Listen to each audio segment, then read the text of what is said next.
Bonjour à toute la famille, Jill Morricone ici présente, et voici le panel de l'école du sabbat de 3BN. Nous étudions le thème « Unir le ciel et la terre », Christ dans Philippiens et Colossiens. Voici la leçon numéro 6, Confiance seulement en Christ. Si vous voulez votre propre exemplaire du guide d'études bibliques pour adultes pour suivre avec nous pendant que nous étudions ensemble, vous pouvez aller sur 3bnsabbathschoolpanel.com et télécharger cet exemplaire. Ou mieux encore, visitez votre église adventiste du 7e jour local et dites simplement « 3ABN m'a envoyé ». Ils seront heureux de vous accueillir. Ne partez pas tout de suite. Préparez-vous à présent, nous allons explorer Jésus dans l'Épître aux Philippiens.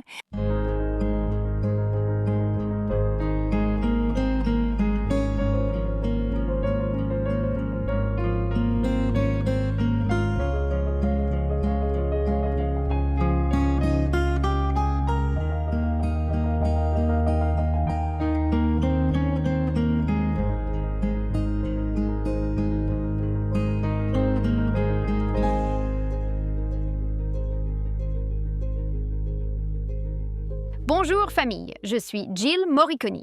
Nous vous souhaitons la bienvenue à 3ABN Sabbath School Panel. Nous avons exploré les livres de Philippiens et de Colossiens alors que nous discutons de l'union entre le ciel et la terre. Comment nous trouvons Jésus au milieu de ces deux livres? En fait, au milieu de tout le mot de Dieu. Nous sommes à la leçon numéro 6, Confiance seulement en Christ, et nous étudions Philippiens chapitre 3, les premiers versets de ce chapitre. Je veux présenter ma famille, votre famille ici sur le plateau. À ma gauche, le pasteur John Lomakong. Merci infiniment à Jill. Pour lundi, j'ai la vie passée de Paul. Et vous, qu'en est-il de votre vie passée? Ça a l'air excellent. Au milieu, le pasteur John Denze. J'adore vraiment ses lunettes. Je vous remercie. C'est un vrai bonheur d'être ici. Mardi, je me consacre à l'essentiel. J'aime beaucoup ça. À sa gauche, nous avons le pasteur James Rafferty. Content d'être ici, Jill. J'ai la leçon de mercredi, un de mes sujets préférés, la foi du Christ. Amen. Et enfin, et ce n'est pas la moins importante, notre sœur en Jésus, Shelley Quinn. J'apprécie beaucoup d'être ici. Et la leçon de ce jeudi n'a qu'un seul objectif, c'est de connaître le Christ. Nous verrons que Paul nous indique, il nous donne 4 clés essentielles pour vraiment connaître le Christ. Amen. Allons nous adresser au Seigneur dans la prière avant de poursuivre. Et pasteur James, voulez-vous prier pour nous? Père, nous voulons encore te remercier pour cette occasion d'ouvrir ta parole et de l'étudier. Nous voulons prier pour nos téléspectateurs qui nous regardent afin que tu envoies ton Saint-Esprit toucher leur cœur et que chacun de nous soit attiré vers le ciel par ta parole. Nous te remercions et te louons. Au nom de Jésus, Amen. Amen. Il y a beaucoup de religions différentes dans le monde.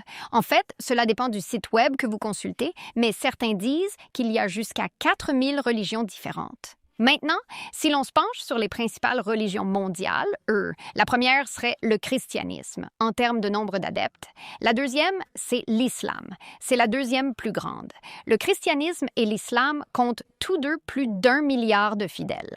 Le numéro 3 est le bouddhisme. Le numéro 4 est l'hindouisme. Le numéro 5, et ce n'est peut-être pas en termes du nombre de personnes qui suivent actuellement cette religion, mais bien en raison de son importance historique et de l'impact considérable qu'elle a eu sur les autres religions du monde, le numéro 5 est le judaïsme. Cependant, la plupart des religions ont une chose fondamentale en commun, et c'est l'idée d'atteindre le paradis ou un état spirituel différent par les œuvres, par les actes que l'on accomplit. Pourquoi le salut par les œuvres nous attire-t-il tant en tant qu'humains? Pourquoi plaît-il même à notre nature pécheresse? Peut-être parce que nous voulons agir. Nous recherchons la satisfaction quand nous pensons « je l'ai fait, c'est à moi ». Ou peut-être que cela flatte notre fierté et nous pensons que nous sommes assez bons pour réellement mériter quelque chose. Peut-être que cela fait appel à notre tradition parce que c'est la façon dont nous avons été élevés et la façon dont maman et papa nous l'ont appris. Peut-être que cela fait appel à notre culpabilité parce que nous ressentons tellement de honte et nous voulons travailler pour gagner quelque chose. Ésaïe 64, verset 6 dit « Toute notre justice n'est qu'un vêtement souillé ». Le christianisme est en réalité la seule religion à son niveau le plus fondamental, qui soit une religion basée sur la justice de Dieu et non sur notre propre justice. Or, le catholicisme est construit sur la justice par les œuvres. N'est-ce pas? Le salut par les œuvres. Donc, cela signifie qu'il existe de nombreux éléments, même au sein de la chrétienté, qui ne souscrivent pas à la justification par la foi. La réforme protestante s'est construite sur le concept que seule la grâce nous sauve, par la foi. De nombreux chrétiens, même au sein de l'Église adventiste du 7e jour et dans de nombreuses églises protestantes actuelles, prétendent toujours une certaine forme de salut par les œuvres. Oui, nous sommes justifiés par la foi en Jésus et nous le reconnaissons, mais il doit y avoir quelque chose que je dois faire aussi. Vous savez, il y a une phrase qui s'applique aux relations familiales ou interpersonnelles, mais je pense qu'elle s'applique ici aussi. Quand on ne se sent pas désiré, on travaille pour devenir nécessaire. Et je pense qu'au fond, la religion basée sur les œuvres repose sur une fausse perception de Dieu. Nous sentons qu'il ne nous veut pas ou qu'il ne nous accepte pas. Et d'une certaine manière, même en tant que chrétiens aujourd'hui, nous pouvons penser que nos œuvres contribuent d'une façon ou d'une autre à notre salut. Or, nous savons que les œuvres sont bibliques, nous l'étudierons, et Paul est très clair là-dessus. Mais la sanctification est un don, et elle nous vient de Jésus. Les œuvres n'ajoutent rien à notre salut. Donc, cette semaine, nous allons étudier ce point, ainsi que la controverse sur la circoncision au sein de l'Église du Nouveau Testament. Notre texte à mémoriser est, je crois, de l'époque de Shelley, Philippiens 3, 10 à 11. Afin de le connaître et la puissance de sa résurrection et la communion à ses souffrances en devenant conforme à sa mort. Si par quelque moyen que ce soit, je puisse atteindre la résurrection des morts. Dans la leçon de dimanche, nous allons examiner la joie dans le Seigneur et nous irons à Philippiens chapitre 3, les 3 premiers versets. C'est le point central de notre leçon, les versets 1, 2 et 3 de Philippiens 3. Alors tournez-vous avec moi là-bas. La leçon a montré comment Paul considère le salut sous deux aspects de la même médaille, l'aspect positif et l'aspect négatif. D'un côté positif, il exhorte les croyants « Réjouissez-vous dans le Seigneur ».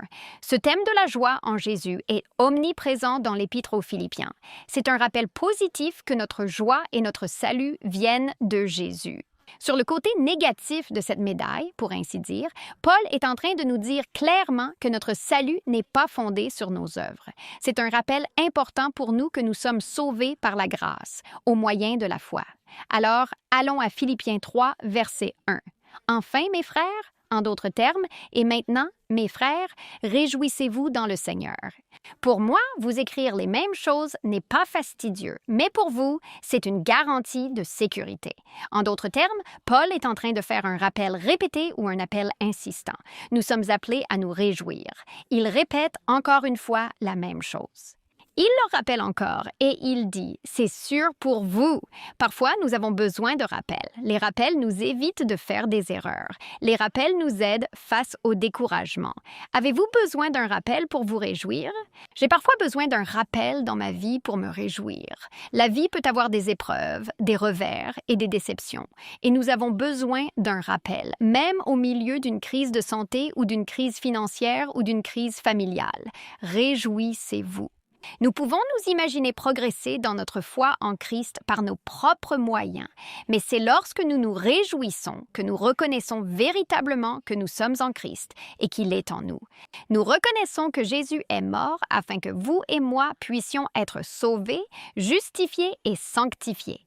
Nous reconnaissons et nous nous réjouissons qu'il revienne. En qui devons-nous nous réjouir? Nous nous réjouissons dans le Seigneur.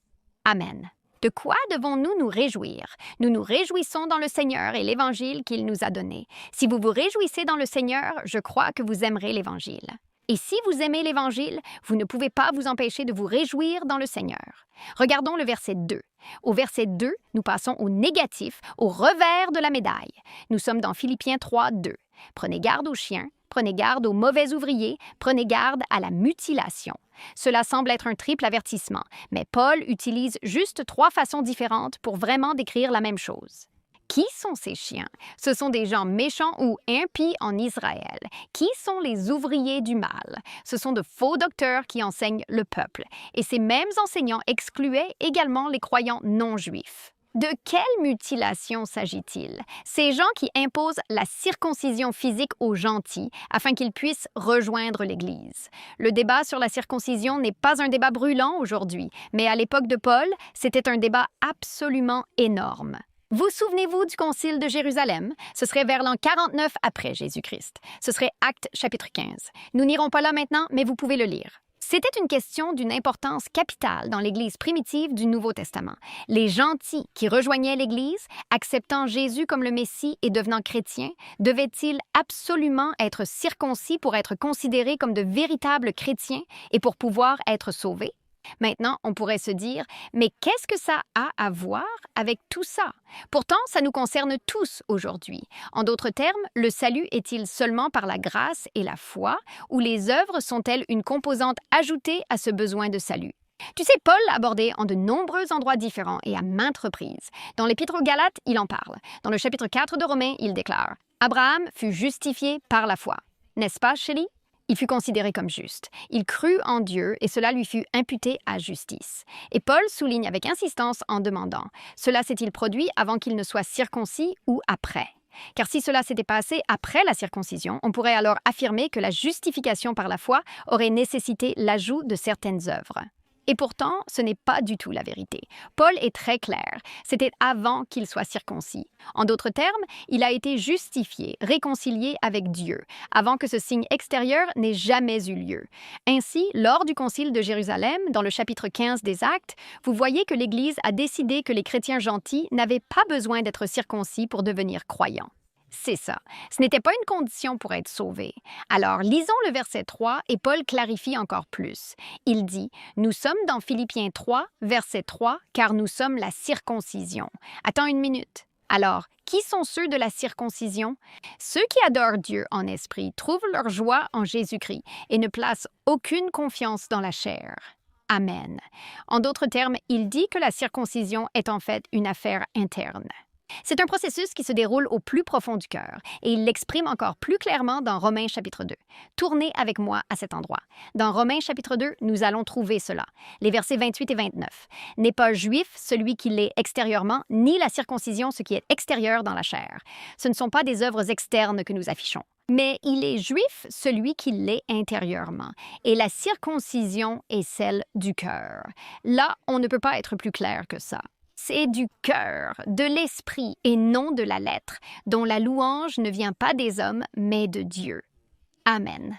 Vous savez, je trouve ça tellement intéressant qu'en tant qu'êtres humains, nous pensions simplement « si je fais telle chose, si j'agis de telle manière, si je porte tel vêtement, si je me coiffe de telle façon, d'une manière ou d'une autre, cela va me valoir la faveur ou le mérite auprès de Dieu. » Sans reconnaître que Dieu veut l'intérieur de moi. Et quand nous sommes changés de l'intérieur, cela se déverse naturellement à l'extérieur. Je pense à Jésus dans le Sermon sur la montagne, Matthieu 5, 6 et 7. Et vous souvenez-vous de ces 6 déclarations antithétiques? Jésus a dit, « Vous avez entendu qu'il a été dit, ne tuez personne. Mais moi je dis, même si vous nourrissez la haine, c'est la même chose que le meurtre. Vous avez entendu qu'il a été dit, tu ne commettras point d'adultère.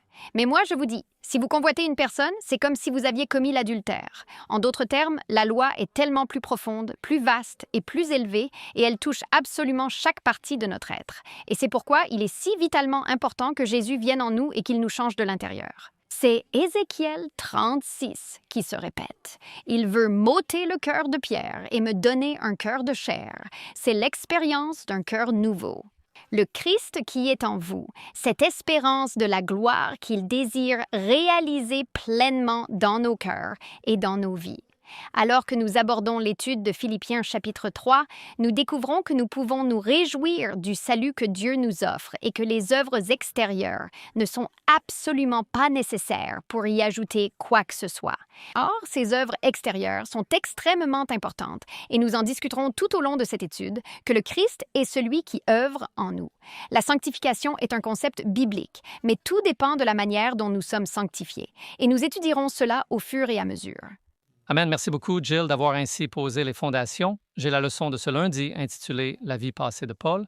Or, ceci est très important alors que nous faisons la transition depuis ce dont Jill nous parlait, les œuvres et la foi. Et la leçon souligne qu'il est courant pour les convertis chrétiens de penser à leur vie en termes de avant et après avoir accepté Jésus. Tout comme Paul le fait dans Philippiens chapitre 3, vous avez abordé les versets 1, 2, 3. 1 à 3 et moi je prends les versets 4 à 6. Il est écrit « Néanmoins, à tort ou à raison, nous parlons parfois de ceux qui ne sont pas chrétiens comme étant de bonnes personnes. » Il y a de nombreuses années, cette déclaration a été faite et j'ai abordé cette présupposition que personne n'est bon.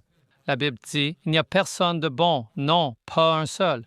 Nous pouvons faire des choses perçues comme bonnes, de bonnes actions, être gentil avec le voisin, tondre la pelouse, sortir les poubelles, mais cette affirmation sur le bien parle du caractère inhérent, pas des actes accomplis extérieurement. N'importe qui peut faire quelque chose un bon jour, mais un mauvais jour, qu'arrive-t-il à cette bonne personne? C'est de l'évaluation du caractère que la Bible parle, plus que des choses que nous faisons extérieurement. Et c'était la juxtaposition, c'était le ping-pong entre la loi cérémonielle et la loi morale. C'était là le défi que Paul devait relever dans sa nouvelle existence, lui qui n'était plus Saul, mais désormais Paul. Et il décrit les circonstances auxquelles il fut confronté. Regardons les versets 4 jusqu'à 6. Et je vais l'expliquer un peu plus clairement quand nous parlerons des comparaisons entre les deux.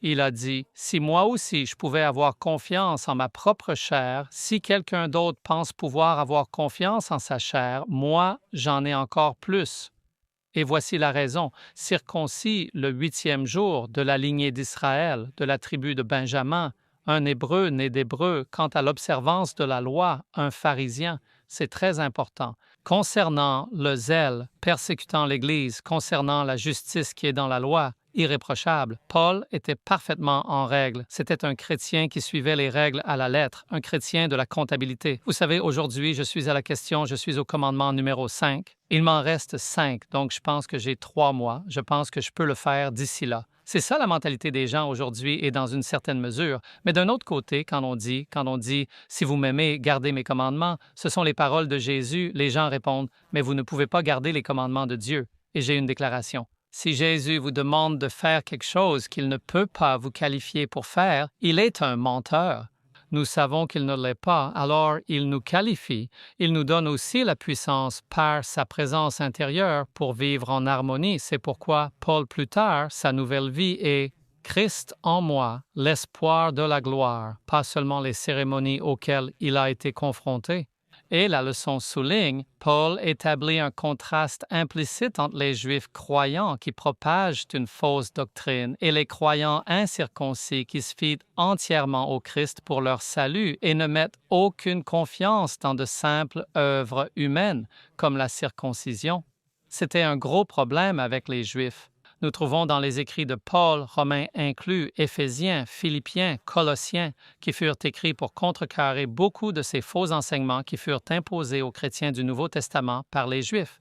Vous savez, ils ont eu du mal. Je veux dire, comment vous, incirconcis, pouvez-vous nous parler de garder la loi? Tu ne fais même pas partie de nous, mais le Seigneur a brisé le mur de séparation. Et ainsi, nous voyons maintenant que Paul met cela en perspective dans 1 Corinthiens chapitre 7, verset 19.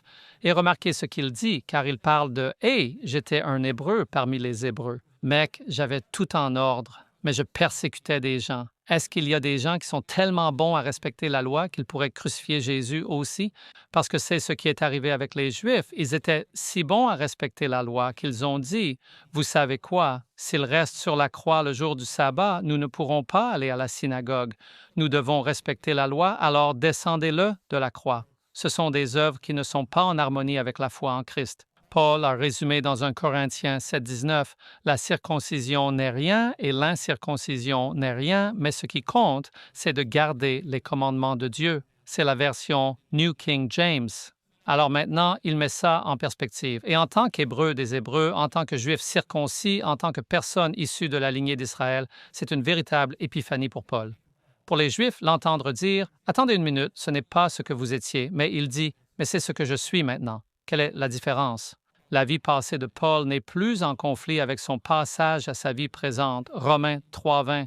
C'est pourquoi nul ne sera justifié devant lui par les œuvres de la loi, car c'est par la loi que vient la connaissance du péché. Maintenant, quelqu'un pourrait dire, eh bien, ce ne sont que les 10 commandements. Or, si vous regardez la loi cérémonielle et les 10 commandements, les deux abordent la question du péché.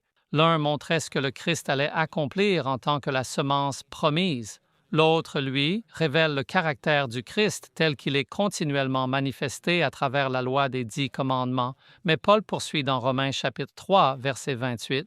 Nous concluons donc que l'homme est justifié par la foi indépendamment des œuvres de la loi. Jill, tu y as fait allusion, mais il a parlé de l'esprit de la loi ainsi que de ses actes. Parce qu'il y a un esprit, on dit « Je ne vais pas te tuer, mais je te déteste vraiment. Je ne vais pas commettre l'adultère avec toi, mais j'aimerais vraiment pouvoir le faire. » Et Paul dit « Attends, il y a un esprit à cela. Il n'y a pas que la loi elle-même, mais il y a aussi un esprit là-dedans. » Et Jésus a abordé cela. Il dit, vous avez entendu qu'il a été dit et tu as parlé de cela. Vous avez entendu, alors quand vous avez entendu que vous n'êtes pas coupable, à moins que vous fassiez effectivement quelque chose de mauvais, enfreindre la loi et la violer par action. Le Seigneur dit, attendez une minute.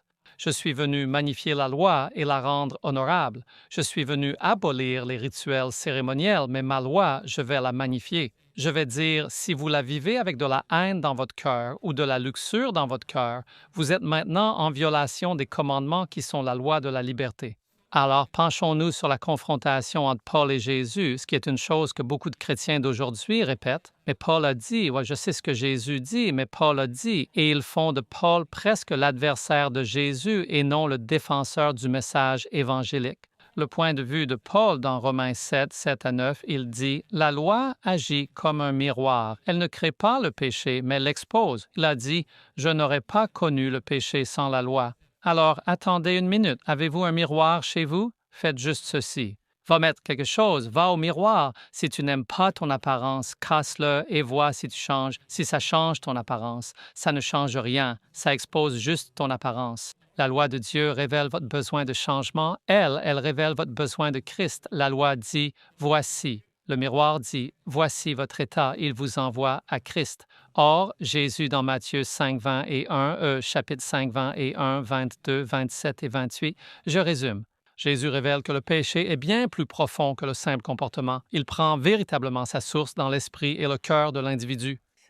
Son enseignement élargit la portée spirituelle de la loi pour montrer notre besoin de grâce. Même lorsque vous vivez en harmonie avec la loi, l'une des raisons pour lesquelles vous avez besoin de grâce est que nous vivons toujours dans cette chair. C'est la dernière chose qui sera enlevée, le pouvoir de la paix, le salut de la présence du péché, qui est dans la chair. Mais Paul dit, Paul et le Christ, tous deux montrent que la loi révèle la vraie nature du péché. Paul montre la fonction de la loi. Jésus montre la profondeur. Les deux se réfèrent exactement au même document, Romains chapitre 3, verset 20, par la loi et la connaissance du péché. La deuxième chose, maintenant que Jésus et Paul sont les mêmes sur les deux, enseigne que la loi est spirituelle et nous montre le besoin d'un sauveur. Dans Romains chapitre 7, verset 14, Paul dit « La loi est spirituelle, mais moi, je suis charnel. » Quel est donc le problème? Ce n'est pas la loi, c'est la personne elle-même. Jésus, dans Matthieu chapitre 5, verset 48, déclare « Soyez donc parfaits comme votre Père céleste est parfait. » Attendez une minute. Comment faisons-nous cela? Comment la perfection est-elle possible alors que la loi ne cesse de me montrer que je suis charnel? Ce n'est qu'à travers les mérites de la justice de Jésus. C'est pourquoi la Bible dit dans Galates 3, 24, « La loi fut notre pédagogue pour nous conduire à Christ afin que nous soyons justifiés par la foi. » Voilà. Justification en dehors de la loi. Mais ça ne dit pas que si la limite de vitesse ne vous convient pas, maintenant que la police vous a laissé partir, il ne va pas enlever tous les panneaux de limitation de vitesse. Non, c'est la grâce. Ils sont là pour que nous vivions en harmonie avec elle. Un autre point très important est que les deux ont respecté la loi. Jésus a dit, Matthieu 5, 17, « Ne croyez pas que je sois venu abolir la loi ou les prophètes. » Et Paul dit dans Romains 7, 12, « La loi est sainte et le commandement est saint, juste et bon. » Tous deux ont enseigné que la loi avait un but spirituel. Jésus a dit en Matthieu 5 que l'obéissance commence dans le cœur. Paul a dit exactement la même chose. La loi révèle le péché et nous conduit à Christ, qui est notre unique voie vers la justice. Alors, quand vous abordez cette question, quand vous vous penchez sur ce problème, la loi est-elle bénéfique pour nous ou bien nous est-elle néfaste? Non, la loi n'est pas mauvaise. Nous sommes mauvais. Et Jésus est le seul moyen pour nous de devenir bons. Amen. Merci beaucoup, Pasteur John. J'adore la comparaison Jésus et Paul. C'est puissant. Nous ne faisons que commencer. Nous allons faire une courte pause pour un moment mission et nous revenons tout de suite. Bonjour, je suis Greg Morriconi. Je suis si heureux que vous me rejoigniez pour le Moment Mission 3ABN. Notre fondateur, Danny Shelton, interviewait le pasteur Mark Finlay lors d'une émission 3ABN Today Live. Et vers la fin, Danny a demandé au pasteur Mark de lancer un appel à quelqu'un qui pourrait être confronté à un défi déchirant. Soudain, une lumière du studio a claqué avec un grand pop. Mais le pasteur Marc a poursuivi imperturbable. « Quelqu'un nous regarde et est profondément découragé, dit-il. Vous pensez peut-être à mettre fin à votre vie, mais Dieu vous aime et a un plan pour vous. N'abandonnez pas. Le diable essaie de vous détruire, mais Jésus ne vous quittera jamais, ni ne vous abandonnera. Si vous vous agenouillez et confiez votre vie au Christ, votre nouvelle vie commencera.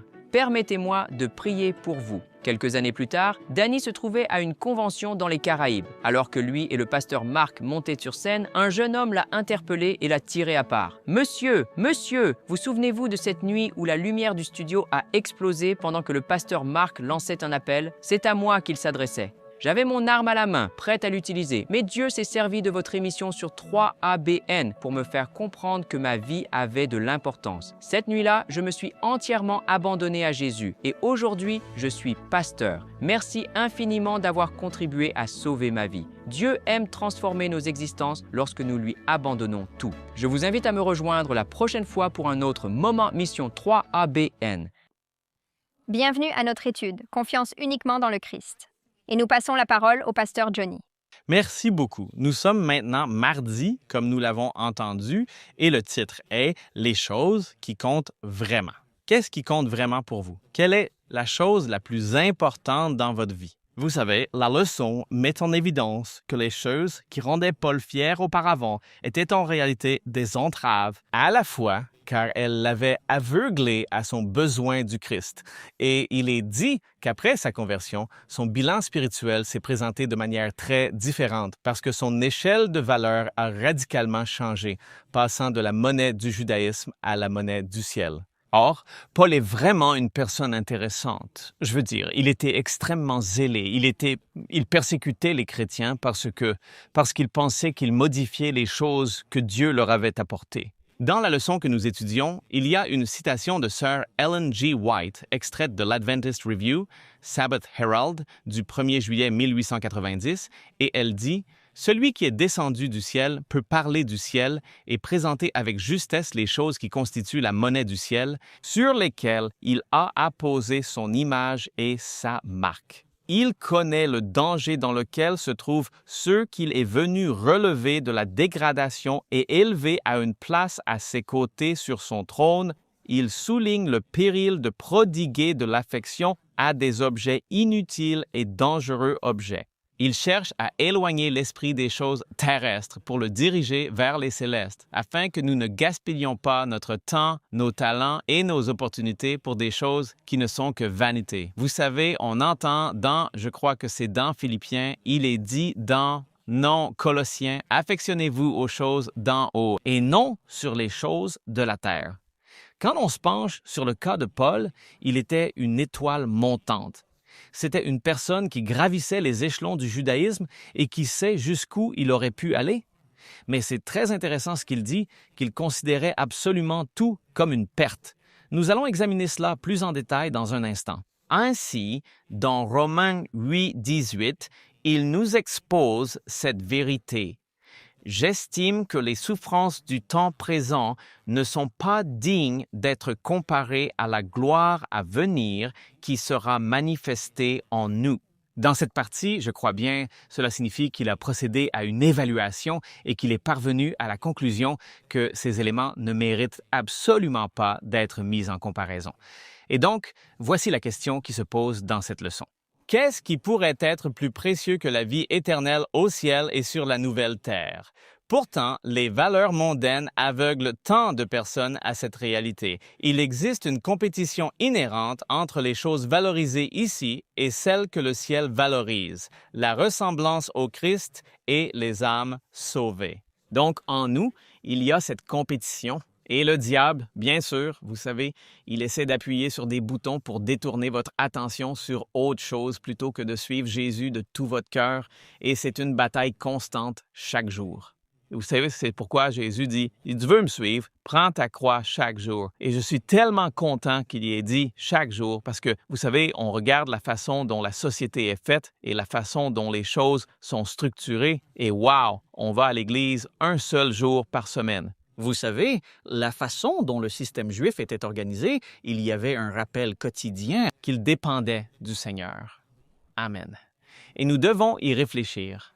C'est pourquoi j'insiste encore, vous savez, sur la nécessité d'avoir des dévotions quotidiennes. Et je dis aussi aux gens, vous savez, c'est bien d'avoir des dévotions en famille, mais vous, en tant qu'individu, avez besoin de temps seul avec Jésus. Et donc, je vous amène maintenant à Matthieu 13, 22. Quant à celui qui a reçu la semence au milieu des épines, c'est celui qui écoute la parole, mais les préoccupations de ce monde, ainsi que la tromperie des richesses, étouffent cette parole et il ne porte aucun fruit. Donc, il y a bien cette notion de la tromperie des richesses, Et cela pourrait bien vous surprendre, vous prendre totalement au dépourvu, mais vous pourriez être en train de courir après les richesses matérielles ou le statut social de ce monde, et c'est ainsi que beaucoup de gens s'efforcent d'acquérir une maison. Oh, cette maison ne suffit plus. Il nous faut une plus grande maison ou une maison dans un meilleur quartier, et vous devrez peut-être déménager dans un meilleur quartier à cause des circonstances. mais si l'on considère qu'il nous faut atteindre un niveau de prestige économique plus élevé, déménageons dans un meilleur quartier pour cette raison. Et donc, il y a des choses que nous devons vraiment prendre en compte. Quelle est notre priorité? Oui, notre priorité. Alors, la tromperie des richesses étouffe les paroles. Non, la tromperie des richesses peut étouffer ton désir. Pour mieux connaître le Seigneur et pour être actif et zélé dans les bonnes œuvres. Dans l'Évangile de Luc, chapitre 4, nous commençons la lecture au verset 5. Il y a ici une personne qui a été tentée par la richesse et l'autorité de ce monde. Nous parlons bien sûr de Jésus. Alors le diable, l'ayant emmené sur une très haute montagne, lui montra tous les royaumes du monde entier en un seul instant. Je ne sais pas comment il a fait cela, mais il semblait posséder certaines capacités. Et le diable lui a dit, « Toute cette autorité, je te la donnerai, ainsi que leur gloire, car elle m'a été remise, et je la donne à qui je veux. » Et bien sûr, c'était un mensonge. Par conséquent, si tu te prosternes devant moi et m'adores, tout cela te sera entièrement donné. Oh, il donnait à Jésus, il offrait à Jésus Quelque chose qui semble être une très grande tentation. Maintenant, il faut bien comprendre ceci. Toutes les tentations que Jésus a affrontées étaient de véritables tentations. Mais ensuite, il a dû faire le choix de faire ce qui était juste. Et bien sûr, certaines personnes pensent que Jésus n'a été tenté que 3 fois. Oh, il n'a été tenté que 3 fois. Je suis tenté chaque jour, plus de 3 fois. Il a été tenté bien plus que n'importe qui.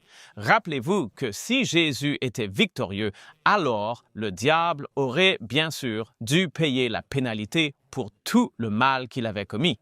Le diable était donc constamment sur ses traces, cherchant la moindre occasion d'atteindre Jésus. Et louons le Seigneur, il a été victorieux.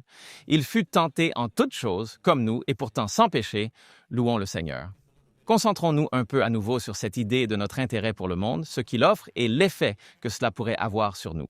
Dans 1 Jean 2, 16, 17, il est dit « Car tout ce qui est dans le monde, la convoitise de la chair, la convoitise des yeux et l'orgueil de la vie, ne vient pas du Père, mais vient du monde. » Nous avons donc ceci. Ces choses qui sont dans le monde, et cela englobe une très grande quantité de choses. La convoitise de la chair, la convoitise des yeux et l'orgueil de la vie. Et si par hasard vous l'ignoriez, cela ne vient pas du Père, mais bien du monde. Et que se passe-t-il? Le verset 17 déclare « Et le monde passe et sa convoitise aussi, mais celui qui fait la volonté de Dieu demeure éternellement. » Donc, si vous voulez demeurer éternellement, fixez vos affections sur les choses qui sont dans le ciel. Portez votre regard sur Jésus, car sa vérité et son amour ne passeront jamais. Dans 1 Jean 2,15, c'est un verset bien connu. « N'aimez point le monde, ni les choses qui sont dans le monde. Si quelqu'un aime le monde, l'amour du Père n'est point en lui. » Les choses qui comptent sont celles que le Seigneur vous apporte et vous offre. Et maintenant, Matthieu, chapitre 16, verset 26, « Car à quoi servirait-il à un homme de gagner le monde entier s'il venait à perdre son âme, ou que donnerait un homme en échange de son âme? Alors, quelles sont vos priorités? Qu'êtes-vous en train d'établir? Comme une priorité dans votre vie que vous poursuivez de tout votre cœur, de tout votre esprit, toute votre énergie y est concentrée au point que lorsque vient le moment de passer du temps avec le Seigneur, je suis trop fatigué. Je n'ai pas assez de temps. j'ai trop de pression, il faut que je fasse ça pour mon travail. Et bien sûr, parfois, à force de courir après ce genre de choses, on en arrive même à négliger ses propres enfants. Votre conjoint, et bien sûr, vous devrez en payer le prix. Oui, vous devrez en payer le prix. Permettez-moi maintenant de me tourner vers Philippiens 3, verset 8.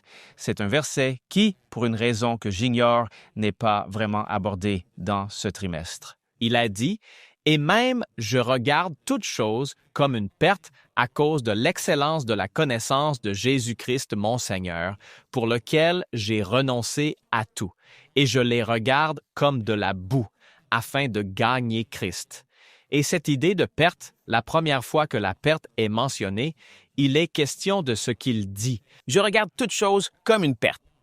Ça veut dire, ça inclut les dommages et les préjudices. Je considère toute chose comme une perte dans ma vie.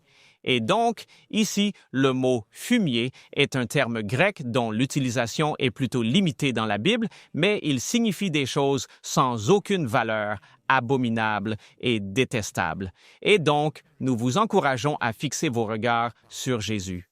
Amen. Amen. Merci, Pasteur John. Nous sommes dans la leçon de mercredi. Pasteur James Rafferty ici et nous reprenons là où le Pasteur John s'est arrêté. Nous sommes dans Philippiens chapitre 3, verset 8 et tout cet accent que Paul a ici sur le fait de considérer ces choses qui étaient à sa justice comme une perte et du fumier en comparaison à la justice de Jésus-Christ. Le bulletin trimestriel parle de Philippiens 3, 8, 9 en soulignant le verset 9, afin que je gagne Christ et que je sois trouvé en lui. Et c'est la phrase que nous allons étudier pour la leçon d'aujourd'hui, en lui. Cette phrase, en lui. Elle se trouve partout dans les Écritures. On peut le trouver, comme le dit le cahier de l'école du sabbat, il en est question, du moins en principe, sinon spécifiquement, dans Éphésiens 1, 4, 2 Corinthiens 5, 20 et 1 Colossiens 2, 9, Galates 2, 20. Et nous allons nous y concentrer maintenant, non pas du point de vue de ce que cela signifie pour nous d'être en Christ en tant que croyants, mais nous voulons considérer la vue d'ensemble. Ce que Christ a accompli pour nous, en lui-même, en relation non seulement avec les Juifs, mais aussi les gentils, c'est-à-dire pour le monde entier. Ainsi, être en Christ, comme le dit le trimestriel, englobe tout ce que le plan du salut comprend, de l'aube de notre intelligence spirituelle, qui est la sagesse, à la justification par la foi, qui est la justice, à la préparation pour le ciel, qui est la sanctification, et enfin à la glorification du second avènement ou à la rédemption. Et il cite ici un Corinthiens 1:30 et souligne que le salut est l'œuvre du Christ du début à la fin pour nous et en nous. Ainsi, en gagnant Christ, nous avons tout ce dont nous avons besoin. Maintenant, nous allons examiner Romains 8, versets 29 à 30, car ces versets comprennent ce que Paul dit ici. Romains 8, 28, 29 et 30 résument en un sens les 8 premiers chapitres de l'Épître aux Romains. Et il rassemble ici et il dit « Car ceux qu'il a connus d'avance, il les a aussi prédestinés. » Or, la prédestination est un mot controversé. Beaucoup de gens croient que seul un petit nombre est prédestiné au salut et qu'un autre petit nombre est prédestiné à la perdition et que nous ne pouvons rien y faire. Mais nous comprenons la prédestination d'un point de vue biblique et la Bible nous dit dans le contexte de Romains chapitre 8 ce qu'elle inclut réellement, ou plutôt qui elle inclut réellement. Ceux qu'il a connus d'avance, voilà qui est prédestiné et il nous a tous connus d'avance. L'humanité tout entière a été préconnue en Jésus-Christ. Ceux qu'il a connus d'avance, il les a aussi prédestinés à être semblables à l'image de son Fils. Tous ont été prédestinés à être semblables à l'image de Jésus-Christ. Et il est dit qu'il est le premier-né parmi de nombreux frères. De plus, ceux qu'il a prédestinés, il les a aussi appelés. Jésus a dit, « Si je suis élevé, j'attirerai tous les hommes à moi. » Donc, tous ceux qu'il prédestine, il les appelle aussi. Il appelle tout le monde. Ceux qu'il a appelés, il les a aussi justifiés. Et ceux qu'il a justifiés, il les a aussi glorifiés. Or, ces deux dernières expressions, ces deux dernières affirmations sont difficiles à comprendre pour nous quand il s'agit de tous ceux qui ont été appelés et de tous ceux qui ont été connus d'avance ou prédestinés. Mais nous allons examiner ces deux dernières déclarations dans le contexte de ce que dit la Bible. Tout d'abord, Romains 5, 18. C'est pourquoi, comme par l'offense d'un seul, le jugement est venu sur tous les hommes pour la condamnation. Cela signifie que par Adam, toute l'humanité, la race humaine entière, est tombée dans la condamnation, est passée sous la condamnation de la loi. De même, par la justice d'un seul homme, c'est-à-dire Jésus-Christ, le don gratuit est venu sur tous les hommes pour la justification. Ça ne s'arrête pas là, de vie. Or, il y a une vaste différence entre la justification par la foi, c'est-à-dire la justification qui nous pardonne et qui nous sauve, et la justification de vie. En d'autres termes, quand Adam et Ève ont péché, ils auraient dû mourir sur le champ. Ils auraient dû mourir physiquement. Ils étaient déjà morts spirituellement. Ils auraient dû mourir physiquement et ça aurait dû être la fin de la race humaine. Mais dès qu'il y eut le péché, il y eut un sauveur. Le Christ était l'agneau immolé dès la fondation du monde. Apocalypse 13, 8. Et donc, ce que vous trouvez ici, c'est que Jésus-Christ intervient et nous permet de continuer à vivre et à respirer. Et Paul en parle dans le livre des Actes, chapitre 17, verset 28. Et remarquez bien comment il le formule. Il emploie le thème « en Christ » ici, dans Actes 17, 28. Il dit « Car en lui, nous vivons, nous nous mouvons et nous avons notre être. » Mais voici la partie la plus intéressante. Il ne s'adresse pas aux croyants, n'est-ce pas? Il s'adresse aux gentils. Il s'adresse aux Grecs, comme l'ont dit certains de vos propres poètes, car nous sommes bien de sa descendance. Il y a donc un don que Dieu a accordé non seulement aux croyants, mais au monde entier par Jésus-Christ. En fait, Daniel a reproché cela à Balthazar dans Daniel 5, 23. Il parlait de la façon dont il s'était élevé contre le Seigneur des cieux et avait apporté les vases de sa maison et les avait apportés devant lui. Et tes seigneurs et tes femmes et tes concubines, vous avez bu du vin dedans et vous avez loué les dieux d'argent et d'or et de bronze et de fer et de bois et de pierre. C'est ce que le monde fait aujourd'hui. Nous louons, vous savez, le métal, et nous louons le fer, et nous louons les œuvres des mains de l'homme, nos voitures et nos maisons, et toutes les choses sophistiquées que nous avons créées, comme si elles étaient les choses qui peuvent nous sauver et nous donner du plaisir ou la vie éternelle, et elles ne le peuvent pas. Et puis, il dit ceci, ils ne voient pas, ils n'entendent pas, ils ne savent pas, mais le Dieu dans la main duquel est ton souffle et à qui appartiennent toutes tes voies, tu ne l'as pas honoré. En d'autres termes, Dieu t'a toujours soutenu. C'est lui qui vous a donné la vie. Or, mes amis, cette vie ne vous est pas offerte gratuitement. Cette vie que nous possédons, cette existence que chaque être humain a, qu'il soit un saint ou un pécheur, nous vient par le sacrifice de la croix du calvaire. Et nous allons examiner cela dans un instant, mais Paul en reparle à nouveau dans 2 Timothée 1,10. Il dit, parlant de l'Évangile en Jésus-Christ, qui a maintenant été manifesté par l'apparition de notre Seigneur Jésus-Christ, qui, comme il le dit, a aboli la mort et il a mis en lumière 2 choses, la vie et l'immortalité. La vie est ce que tout le monde reçoit, que l'on croit ou non en Jésus. Car si vous pouvez respirer, cela vous est donné par l'Évangile et par la croix. Et l'immortalité est ce que vous obtenez si vous croyez et acceptez Jésus-Christ comme votre Sauveur. Il dit donc, je suis désigné comme prédicateur, un apôtre et un enseignant de qui? Les gentils. Voyez, j'ai un message pour les gentils et c'est une bonne nouvelle. Vous avez un Dieu et il vous a donné quelque chose en Jésus-Christ. Prenez une respiration et vous saurez ce qu'il vous a donné. Qu'est-ce que cela lui a coûté? Romains 3, 22 à 23, Paul conclut ici que, vous savez, il n'y a pas de bon, il n'y a pas de juste. Je crois que le pasteur John Lomaking vous en avait parlé. Aucun de nous ne cherche Dieu. Non, pas un seul. Et il dit, mais maintenant, la justice de Dieu sans la loi est manifestée, étant attestée par la loi et les prophètes. Même la justice de Dieu, qui est par la foi en Jésus-Christ, c'est par sa foi envers nous. Elle est pour tous et sur tous ceux qui croient, car il n'y a pas de différence. Il n'y a pas de différence entre tout le monde et ceux qui croient. Nous avons tous péché et sommes privés de la gloire de Dieu. Et donc Jésus a dû exercer la foi envers nous tous. Il a dû mourir sur la croix pour nous tous, croyant que nous pourrions répondre, espérant que nous le ferions. Mais que se passe-t-il si certains ne croient pas? Romains 3, 3 à 4 dit, est-ce que leur incrédulité rend la foi de Dieu envers eux sans effet? Loin de là, que Dieu soit reconnu pour vrai et tout homme pour menteur, comme il est écrit, afin que tu sois justifié dans tes paroles et que tu triomphes quand on te juge. Dieu a tout fait pour chaque être humain. Il n'y a aucune raison pour que quiconque soit perdu, sauf par son propre choix. Dieu désire ardemment que tous viennent à la repentance, que tous soient sauvés, comme il nous est dit dans 2 Pierre 3, 9. Le chapitre du désir des âges, page 660, résume ce point. Ceci est vrai de notre nature physique. À la mort du Christ, nous devons même cette vie terrestre. Le pain que nous mangeons est le rachat de son corps brisé. L'eau que nous buvons nous est apportée par son sang versé. Pas un seul saint ou pécheur ne mange sa nourriture quotidienne sans être nourri par le corps et le sang de Jésus-Christ. La croix du calvaire est imprimée sur chaque pain. On le voit se refléter dans chaque source d'eau. Dieu vous aime et il a accompli quelque chose pour vous. Il vous a donné ce don de vie et il veut qu'elle ne finisse jamais. Il veut que la vie que vous avez maintenant, que le calvaire a racheté, continue pour l'éternité. Vous savez, dans la section Conséquences, la grande controverse dit ceci, page 544. En conséquence du péché d'Adam, la mort s'est étendue à toute la race humaine.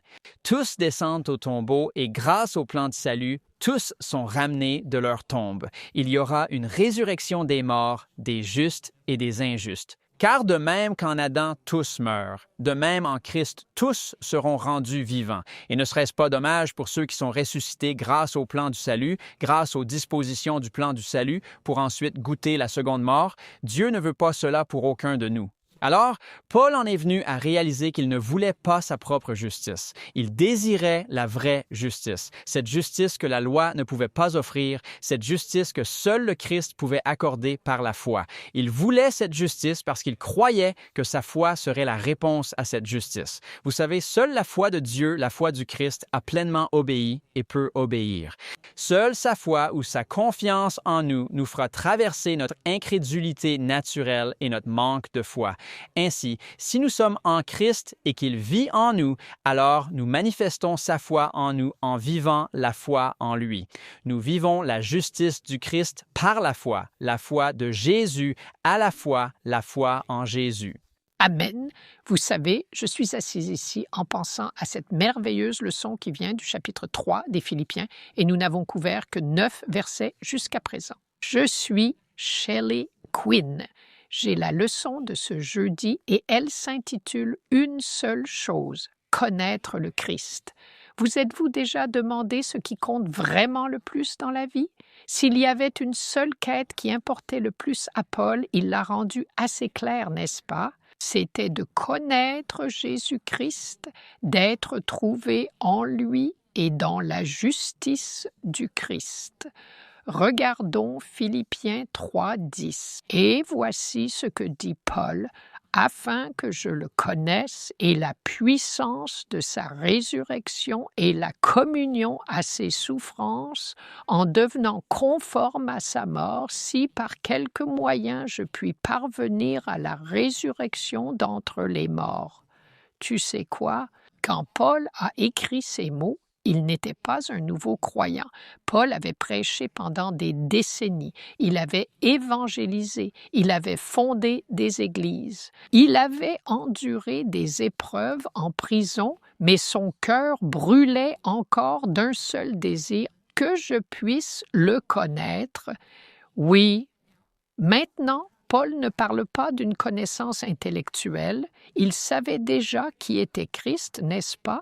Il ne parle pas de connaissances historiques. Il connaissait toutes les histoires sur Christ. Ce dont Paul parle quand il dit que je puisse le connaître est quelque chose de très intime et passionné. Connaissance expérientielle du Christ. Il s'agit d'une intimité d'alliance dont il est en train de parler. C'était la passion de Paul, la marque d'une véritable spiritualité. Jill et moi en discutions hier. Plus vous connaissez Jésus, plus on réalise combien il y a à savoir. Le connaissant, c'est une garantie qu'il a dit qu'il nous reconnaîtra. C'est juste devant son Père. Oui, alors, comment connaître Christ? Je veux vous donner 4 choses que Paul a soulignées ici. En premier lieu, nous parvenons à connaître le Christ par l'intermédiaire de sa parole écrite et par la conduite du Saint-Esprit. Jean chapitre 16, verset 3, Jésus a fait cette promesse. Quand l'Esprit de vérité sera venu, il vous conduira dans toute la vérité. C'est donc là notre point de départ essentiel et je me dois absolument de vous dire ceci. Quand nous ouvrons la Bible, nous ne lisons pas seulement des mots, nous communions avec le Christ vivant. Et connaître Dieu à travers les Écritures, c'est découvrir sa nature d'amour, son caractère de droiture, sa miséricorde, sa justice, son humilité et sa puissance. Et au fur et à mesure que nous lisons les Saintes Écritures, le Saint-Esprit vient nous murmurer à l'oreille, nous révélant clairement, c'est bien là, sans aucun doute, la personne même du Christ. Voilà qui vous êtes appelés à être. Alors, connaître Christ par sa parole, cela transforme l'information en une relation. C'est ça, le connaître. Maintenant, Paul dit qu'il voulait le connaître et la puissance de sa résurrection. Nous connaissons Christ, numéro 2, non seulement à travers la parole, mais à travers sa puissance. Ce n'est pas seulement la puissance extraordinaire qui a ressuscité Jésus d'entre les morts il y a 2000 ans, c'est le même pouvoir qui nous ressuscite de la mort spirituelle aujourd'hui. Romains 6,4 dit « Tout comme le Christ a été ressuscité des morts par la gloire du Père, nous devons aussi marcher en nouveauté de vie. » Amen. La puissance de la résurrection du Christ brise toutes les chaînes, elle renouvelle notre esprit en profondeur et nous apporte la victoire là où il n'y avait autrefois que la défaite. Amen. As-tu déjà ressenti ce moment où ton cœur fatigué est touché par le Saint-Esprit et où la culpabilité se transforme en grâce? Je vais te dire la puissance de la résurrection. C'est ça. C'est le pouvoir de résurrection de Dieu qui agit dans nos cœurs et dans l'âme humaine. Tu sais, la vie chrétienne ne consiste pas à s'améliorer soi-même. Nous entendons toutes ces choses sur, oui, l'amélioration de soi. Il s'agit de l'autonomisation divine. Maintenant, la troisième chose que Paul mentionne. Il ne s'arrête pas à la connaissance de la parole ou à ce qu'il reçoit par le Saint-Esprit ou à connaître le Christ à travers la manifestation de sa puissance. Il a déclaré « Je connais le Christ par la communion de ses souffrances ». Vous savez, c'est une phrase très difficile à entendre, n'est-ce pas? Oui, c'est le cas. Nous aimons connaître le Christ par la puissance de sa résurrection.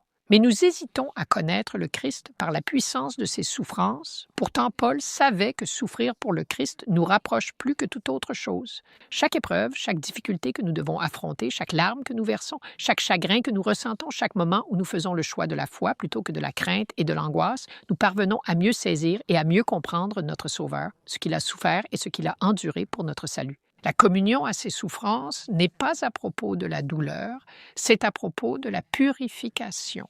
Philippiens 3, 12 à 14, il dit « Voici Paul.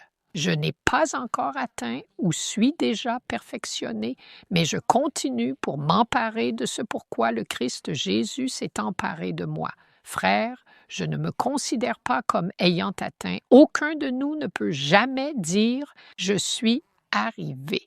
C'est une marche de chaque jour en compagnie du Seigneur. Mais il y a une chose que je fais, oubliant toutes ces choses qui sont derrière moi et me tendant avec ardeur vers celles qui sont devant, je cours vers le but pour remporter le prix de la céleste vocation de Dieu dans la personne de Jésus-Christ. Il n'y a qu'une seule chose que je poursuis, pas une multitude de choses, pas une douzaine d'objectifs différents. Il n'y a absolument aucune dispersion de l'attention, aucun objectif partagé dans l'esprit de l'apôtre Paul. C'est uniquement cela, cette seule et unique chose, c'est de connaître le Christ et de devenir de plus en plus semblable à lui. Maintenant, cela nous conduit à la quatrième observation fondamentale que l'apôtre Paul tient à nous dévoiler. Nous parvenons à la connaissance du Christ uniquement en poursuivant avec persévérance l'objectif final qui nous est assigné. Savoir quand il a dit que je vais vers le but pour le prix de l'appel vers le haut en Christ Jésus.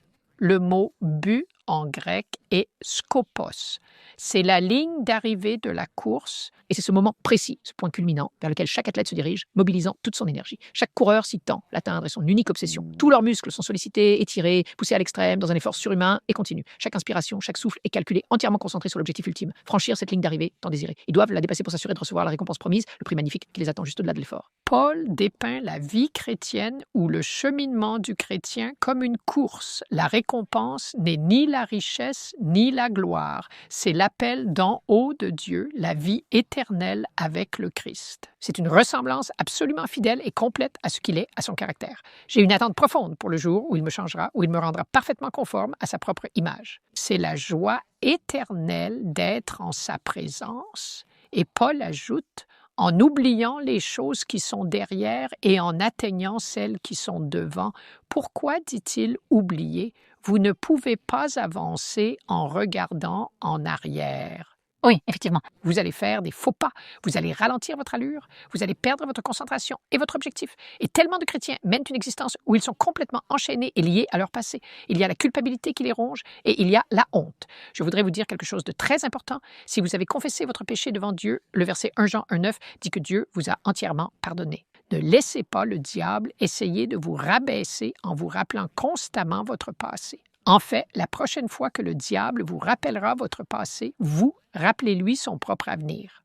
Apocalypse chapitre 20, verset 10 déclare qu'il finira dans l'étang de feu et sera entièrement réduit en cendres. Mais on ne peut pas non plus se contenter de ses bonnes actions passées. Vous savez, on entend souvent des gens parler d'une sorte d'expérience au sommet, une sorte de révélation qu'ils ont eue il y a 15 ans, ce qui signifie qu'il ne se passe rien de vraiment significatif dans leur vie actuellement. Alors, nous devons absolument garder les yeux fixés sur Jésus et continuer à courir même lorsque la situation est difficile. Mais nous devons être comme Paul. Il savait qu'il n'était pas encore arrivé. Il a dit, non pas que j'ai déjà tout obtenu ou que je sois déjà parvenu à la perfection, mais je poursuis ma course. La croissance spirituelle, la sanctification, ce n'est pas un cheminement instantané, c'est un processus qui se déroule chaque jour. Elle n'a pas encore fini avec toi. Il te façonne. Nous sommes des saints en construction, n'est-ce pas, John? Oui, il te façonne à travers sa parole. Il te donne de la force à travers son esprit. Il te raffine à travers les épreuves.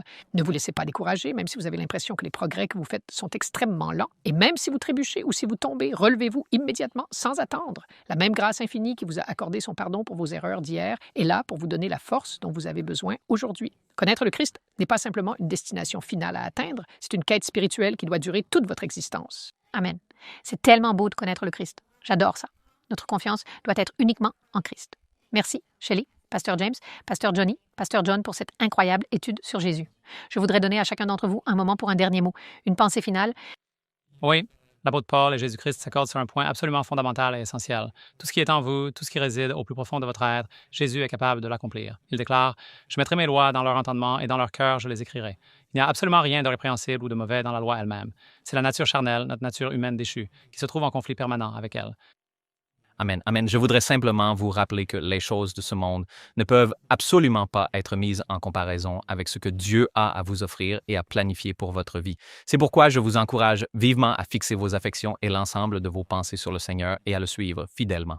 Amen. Vous savez, Dieu nous a placés en Christ dans un sens temporaire, un sens passager. Il désire ardemment que nous choisissions de demeurer en Christ dans un sens éternel. Amen. La plus noble vocation que l'on puisse avoir dans la vie est de connaître le Christ. C'est vraiment l'essentiel. Alors, oubliez ce qui est derrière vous, avancez résolument vers le Christ et ayez foi en cette seule chose. Philippiens chapitre 1, verset 6. Celui qui vous a fait entrer dans la course, celui qui a commencé cette bonne œuvre en vous, sera fidèle pour la mener à bien. Il vous aidera à franchir la ligne d'arrivée et vous recevrez la récompense. Amen.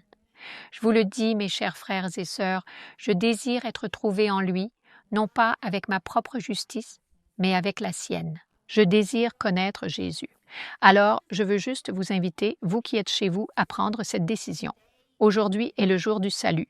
Acceptez-le dans votre cœur. Permettez-lui de vous transformer par la puissance du Saint-Esprit qui habite en vous.